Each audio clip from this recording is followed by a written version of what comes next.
वालेकुम स्टूडेंट्स।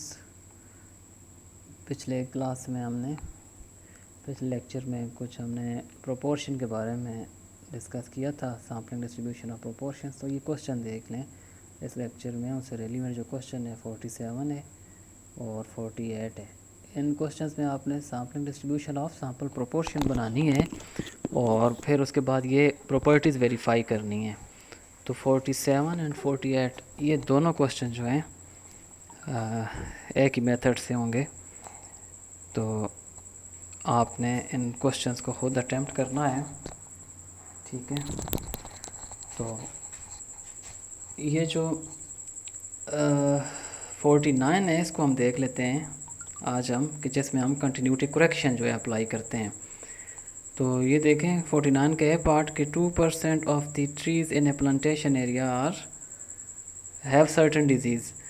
तो पॉपुलेशन की प्रोपोर्शन हमें दी हुई है कि एक एरिया में जो टोटल नंबर ऑफ़ ट्रीज़ हैं, मतलब पॉपुलेशन है, उसमें 2% जो हैं उनमें कोई एक डिज़ीज़ पाई जाती है।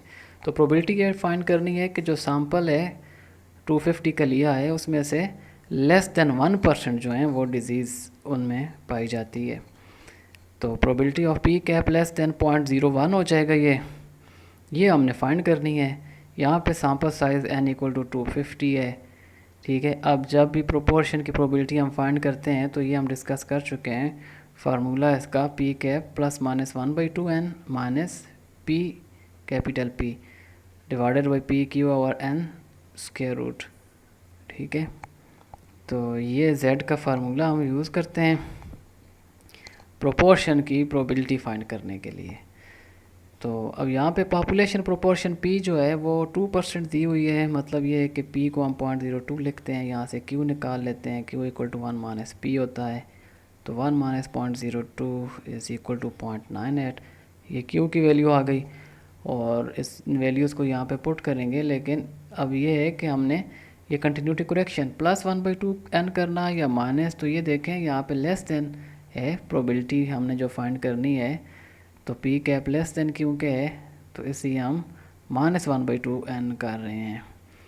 तो ये फार्मूला बन जाएगा z का इस क्वेश्चन में, स्पेसिफिकली इस पार्ट के लिए, कि पी कैप लेस देन 0.01 है। इसलिए हम क्या कर रहे हैं, पी कैप -1/2n z के फार्मूले में और minus p over square root of p q over n।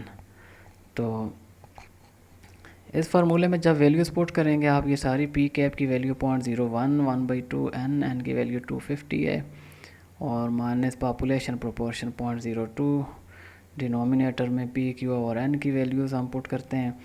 तो इसको सिंप्लीफाई करेंगे, यहाँ से आपके पास z की वैल्यू आ जाएगी। तो अब z की वैल्यू जब आ गई आपके पास तो फिर आप वहाँ पे ही पहुँच जाते हैं जो हम इससे पिछले क्वेश्चन में करते आए हैं कि z की प्रोबेबिलिटी जो है फिर हम फाइंड कर लेते हैं using area table of standard normal distribution. तो ये z का ये वैल्यू आ जाती है z की। तो इसको फिर हम आगे देख लेते हैं। अगर ये मोर देन 3 डेसिमल तक अगर वैल्यू आ रही है तो आप इसको राउंड ऑफ करके 2 डेसिमल तक कर लें। मैं यहाँ पे 1.35 कर लेता हूँ, -1.35। अब probability of z less than -1.35 ये फाइंड करनी है।